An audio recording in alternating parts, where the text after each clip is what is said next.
La fe cristiana no es una teoría ni una ideología. La fe cristiana es el camino para conocer y amar a una persona que vive, a Jesucristo.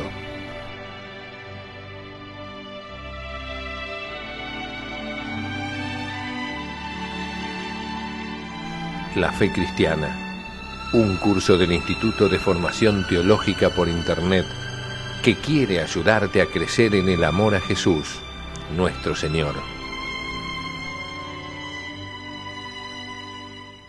En el nombre del Padre, del Hijo y del Espíritu Santo. Amén. Queridos amigos, bienvenidos a nuestro curso, La Fe Cristiana.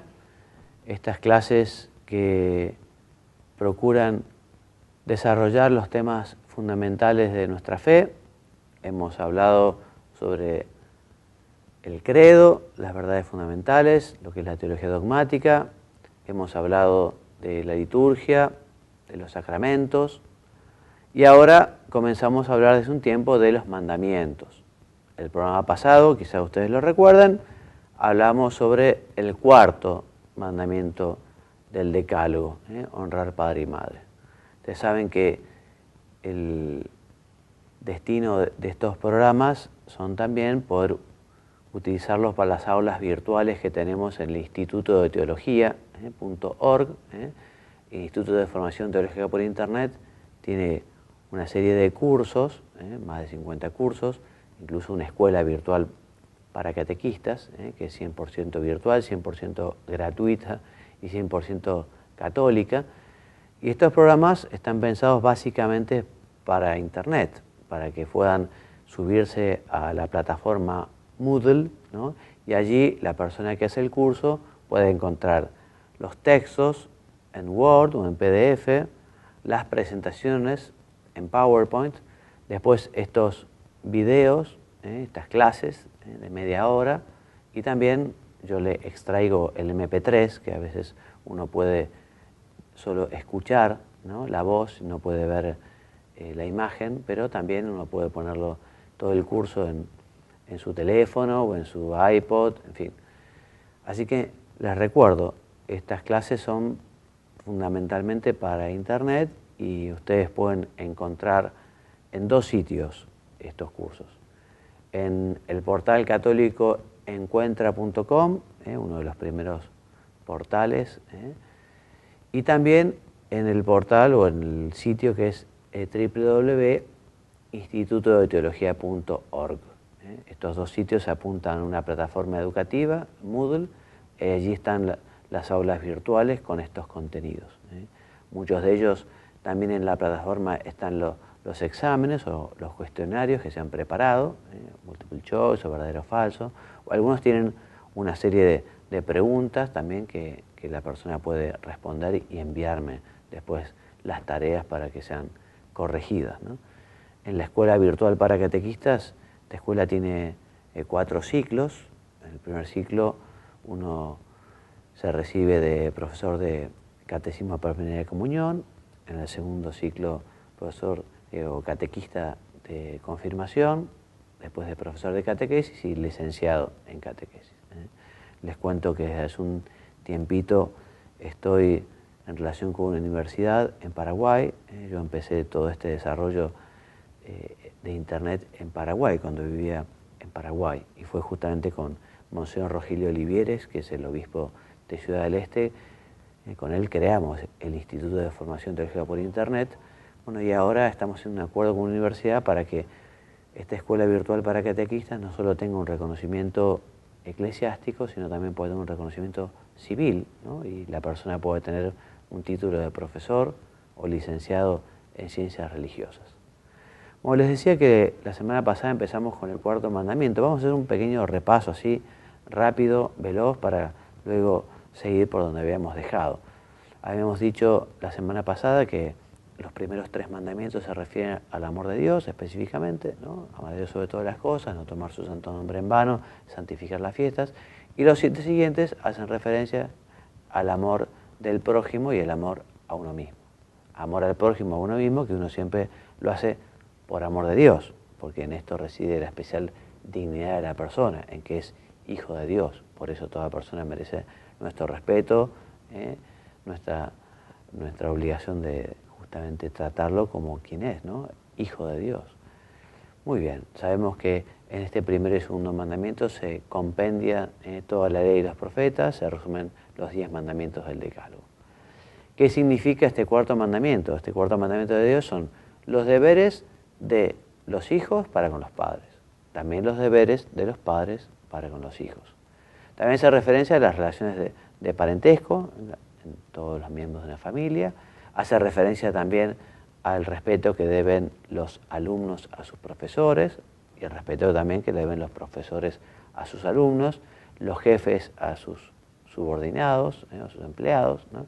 Y también los gobernantes a los ciudadanos. Hemos visto la semana pasada que la familia es el núcleo de la sociedad, por lo tanto hay que cuidarla, hay que protegerla, en la medida en que la familia sea fuerte, sea sana, en la medida en que la familia sea un reflejo de la familia de Nazaret, entonces la sociedad será también muy sana y muy santa. Las células, si están enfermas, pueden generar incluso la muerte. Por ejemplo, el cáncer, que es la enfermedad de las células, puede llevar a la persona a la tumba, ¿no? Bueno, cuando la célula de la sociedad se corrompe, ¿no?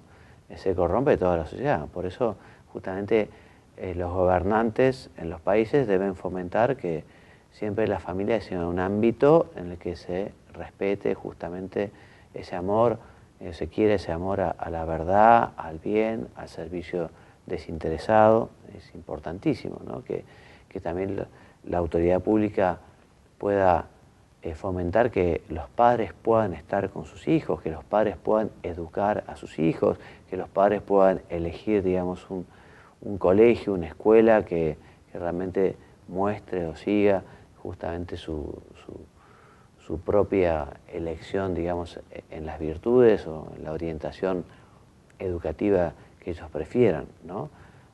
Ha sido nefasto, la historia lo comprueba, cuando ha sido un Estado totalitario el que ha tomado a los niños, se los ha sacado a sus padres y ha sido justamente el Estado el que ha formado a los hijos. En fin, habitualmente de eso surgen verdaderos engendros, ¿no? Una verdadera pena. Hay que ayudar a la familia, hay que ayudar a los padres. Por ejemplo, todo lo que tiene que ver con la educación sexual. La educación sexual no es un tema tanto para los colegios, es para la familia. O sea, los colegios, en todo caso, capacitarán a los padres, para que sean los padres los que enseñen justamente a los hijos de dónde proviene el hombre, cómo efectivamente no existe ni la cigüeña, ni los chicos vienen en un repollo de París, ¿no? Es bueno que los hijos se enteren de sus padres y que en todo caso justamente se forme a los padres para que los padres ayuden y enseñen, orienten a los hijos. Hemos dicho que la familia tiene que ser reflejo o imagen de la comunión que existe entre el Padre, el Hijo y el Espíritu Santo. Bueno, vamos avanzando un poquito más rápido. Decimos que hablamos de los deberes de los hijos para con los padres. Los hijos, sobre todo si viven en casa de sus padres, deberán respetar la organización paterna y deberán respetar los horarios y la manera que los padres quieran llevar el hogar, la familia. Este deber de obediencia, por decirlo de alguna manera, si bien cesa cuando los chicos ya son más grandes, ¿no? Pero nunca cesa, digamos, la obligación de respetar a los padres, ¿no? Cuando los hijos son grandes, además deberán ocuparse de que sus padres tengan una vejez en paz, ¿no? Que lo acompañen, los hijos deben acompañar a sus padres en la enfermedad, evidentemente. Y en general, además, justamente, si los padres han educado a sus hijos en la generosidad, si los hijos han visto en sus padres ese amor, esa gratitud, bueno, después eso lo van a vivir con toda naturalidad. Por eso está aquel cuento, no sé si es una historia real, pero aquel cuento del pobre hombre ya anciano, mayor, que estaba en la vereda desconsoladamente llorando en la puerta de un geriátrico diciendo, bueno, mis hijos me abandonaron aquí, ¿no? Como yo los abandoné cuando eran chicos, por decirlo de alguna manera, ¿no? No quiere decir que dejar a un padre en un geriátrico esté mal, al contrario, a veces es una gran necesidad, ¿no? Porque a veces la única manera de poder que los padres estén cuidados, sobre todo si están enfermos y que necesitan una atención permanente, a veces, ¿no? Pero lo que no puede ser es que los hijos como que se laven las manos y se despreocupen como si los padres fueran un problema, una carga y se lo sacan de encima. Eso es realmente penoso y lamentable, ¿no? Bien, evidentemente si los padres alguna vez enseñaran o mandaran algo contra la ley de Dios, los hijos no deberían obedecerlo, porque antes hay que obedecer a Dios que a los padres, ¿no? Muy bien, respecto de los deberes de los padres. Entonces los padres en primer lugar deberán recibir a los hijos, es un regalo, es un don. Los padres deberán respetar la vida de ese hijo tiene derecho a ver la luz y a ser recibido en una familia. Pero además de recibirlo, después tendrán justamente la obligación los padres de educarlos cristianamente, educarlos humanamente. Es un derecho, digamos, el de los padres primordial. Difícilmente se puedan reemplazar a los padres, difícilmente puedan suplirse. Por eso lo que hay que hacer es apuntar a que los padres puedan justamente formar a los hijos, que los padres puedan elegir para los hijos un colegio, una escuela acorde, digamos, a su pensamiento. También los padres tienen la responsabilidad de la creación de un hogar donde se viva el amor, el perdón, el respeto, la fidelidad y el servicio desinteresado. Y eso se logra básicamente, fundamentalmente, con el ejemplo. Cuando son los chicos los que ven en sus padres esa generosidad, ese espíritu de servicio, esa paciencia, ese amor, esa tolerancia, esa solidaridad, después el hijo lo vivirá también con mucha naturalidad. En cambio, si han visto lo contrario en sus padres, todo será bastante más difícil.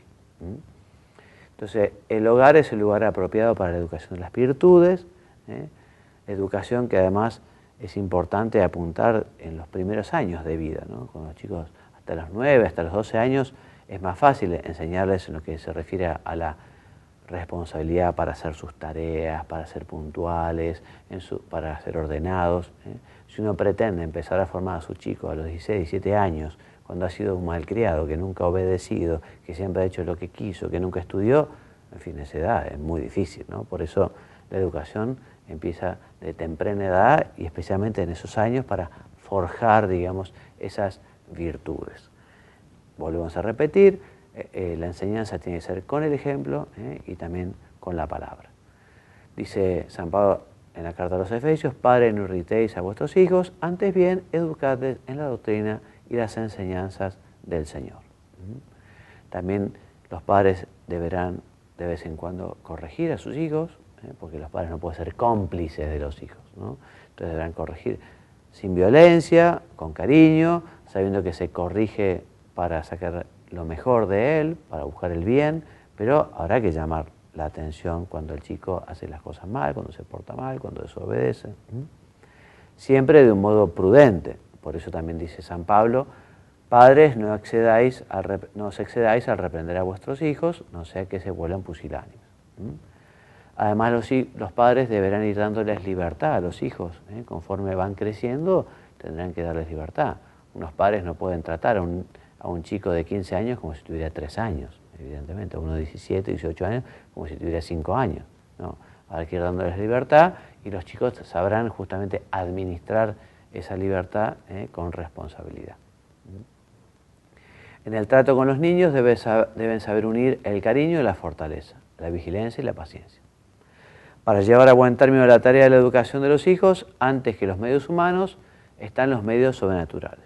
Por eso los padres rezarán por sus hijos, los padres pedirán a Dios la prudencia para saber educar a sus hijos en las virtudes. Bien. Seguimos avanzando, esto ya lo hemos dicho. También la semana pasada hablamos de cómo los padres tienen que acompañar a los hijos en su vocación quizá a un llamado sobrenatural, a un llamado de Dios o su vocación profesional. Los padres no pueden tener, digamos, como una novela ya preescrita de los hijos, ¿no? Dice, bueno, mi hijo va a ser médico, va a ser arquitecto, ya lo pensé, cómo va a estudiar, con quién se va a casar. No. Los hijos tienen derecho a escribir su propia novela, tienen derecho justamente a elegir el camino que Dios ha marcado para ellos. Evidentemente los padres, con su experiencia, que quieren lo mejor para sus hijos, tienen derecho a ver las cosas tejas abajo y a ver si realmente los hijos están maduros para tomar determinadas decisiones. Pero una cosa es la prudencia de los padres en la compañía y en el consejo, y otra cosa es prohibirles, digamos, hacer cuando los chicos tienen libertad. De hecho, dice la Escritura, el que ama a su padre o a su madre más que a mí no es digno de mí. O sea que los hijos no pueden, digamos, dejar de seguir el llamado de Dios, su vocación, porque los padres se vayan a enojar. Los padres no deberían enojarse, los padres deberían alegrarse con la vocación de sus hijos, ¿no? Además, justamente, los padres son los que los han criado de forma tal que después que Dios los ha podido llamar, porque justamente han puesto la base, el fundamento, que es tan necesario para que la vocación se pueda asentar. Repetimos, los padres han de aprender a respetar el misterio de la llamada, aunque puede ser que no la entiendan. Esta apertura a las posibilidades que abre la trascendencia y ese respeto a la libertad se fortalece en la oración. También los padres pedirán ayuda a Dios si no comprenden la vocación de sus hijos. Así se evita una excesiva protección o un control indebido a los hijos, un modo posesivo de actuar que no ayuda al crecimiento humano y espiritual. Bueno, y ahora entramos en el punto 5, aquí habíamos dejado el programa pasado, y esto se refiere a los deberes con los que gobiernan la Iglesia. Nosotros sabemos, y lo ha dicho el Concilio Vaticano II muy claramente, que quienes gobiernan a la Iglesia fundamentalmente imitan a Jesucristo, que no vino para ser servido, sino para servir. O sea, el ministerio jerárquico, aquellos que han accedido al orden sagrado, o aquellos que gobiernan la Iglesia sin el sacramento del orden, fundamentalmente saben que están para servir. También los gobernantes de las naciones, ¿no? Esto también es evidente, o sea que quienes gobiernan están para servir. Los que gobiernan la Iglesia para servir a todos los miembros de la Iglesia, los que gobiernan las naciones para servir a sus ciudadanos. Y por eso los bautizados, los cristianos, debemos un verdadero espíritu filial, respecto de la Iglesia, esposa de Cristo y de sus representantes. Y por eso los cristianos hemos de obedecer con obediencia cristiana, con prontitud, lo que nuestros pastores nos enseñan, lo que nuestros pastores nos mandan. También los fieles, todos, debemos rezar por quienes gobiernan la Iglesia. Debemos rezar por el párroco, por el obispo, por el arzobispo, tenemos que rezar, y especialísimamente también por el Santo Padre, por quien es la cabeza de la Iglesia, el vicecristo en la tierra, el Papa, que lleva justamente a la espalda el peso de la Iglesia. Tenemos que tener un gran amor por la Iglesia y por sus autoridades, y tenemos que rezar mucho por la Iglesia y por sus autoridades, especialmente por el Papa. En el libro Forja escribía San José María: tu más grande amor, tu mayor estima, tu más honda veneración, tu obediencia más rendida, tu mayor afecto ha de ser también para el vicecristo en la tierra, para el Papa. Hemos de pensar los católicos que después de Dios y nuestra Madre la Virgen Santísima, en la jerarquía del amor y de la autoridad, viene el Santo Padre. Así que puede ser un buen momento ahora para renovar nuestros deseos de rezar por el Papa y por la Iglesia, especialmente en la misa, donde además se lo hace de un modo, digamos, oficial. El celebrante pide justamente por el Papa, por la Iglesia, por el obispo del lugar.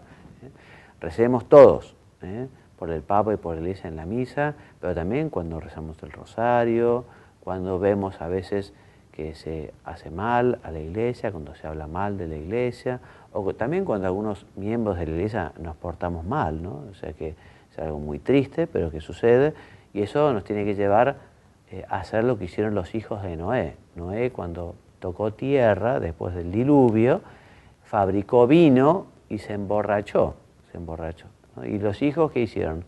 Y no se rieron de sus padres, sino lo que hicieron fue taparlo, digamos, ¿no? Entonces, nosotros también, como buenos hijos de la Iglesia, a veces tenemos que tapar los defectos de los miembros de la Iglesia, ¿no? Taparlo y rezar para que se corrija, y rezar para que se solucionen los problemas que hay también, ¿no? Bueno, ahora vamos a pasar a hablar de los deberes de la autoridad civil. Entonces, el cuarto mandamiento de Dios nos ordena también honrar a todos los que para nuestro bien han recibido de Dios una autoridad en la sociedad.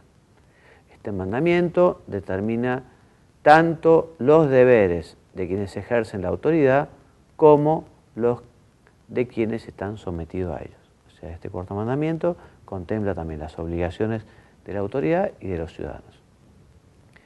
Entre estos últimos se encuentran, por un lado, todos los ciudadanos deberán respetar las leyes justas y cumplir los legítimos mandatos de la autoridad. También todos los ciudadanos deberán ejercitar los derechos y cumplir los deberes que tienen. Intervenir responsablemente en la vida social y política. Evidentemente, aquellos cristianos que tienen vocación política, qué importante es que no se amedrenten, que no se achiquen, que no se borren, o sea que hacen falta tantos buenos políticos cristianos, ¿no? Que efectivamente traten de transmitir estos valores desde una posición de autoridad. Entonces, la determinación del régimen y la designación de los gobernantes han de dejarse librados a la voluntad de los ciudadanos. Por eso, la responsabilidad por el bien común exige moralmente el ejercicio del derecho al voto.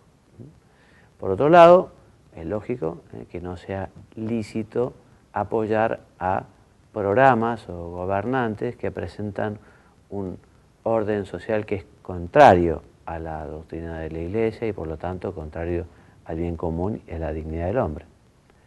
Por eso un ciudadano tiene obligación en conciencia de no seguir las prescripciones de la autoridad civil cuando estos son contrarios a las exigencias del orden moral, cuando son contrarios a los derechos fundamentales de la persona humana, cuando son contrarios a las enseñanzas del Evangelio. Por eso el rechazo de la obediencia a las autoridades civiles cuando sus exigencias son contrarias a las de la recta conciencia, tiene su justificación en la distinción entre el servicio a Dios y el servicio a la comunidad política. Ya se acuerdan de aquello, ¿no? Dad al César lo que es del César y a Dios lo que es de Dios. O como decían los apóstoles, y lo recogen en los Hechos de los Apóstoles, hay que obedecer a Dios antes que a los hombres.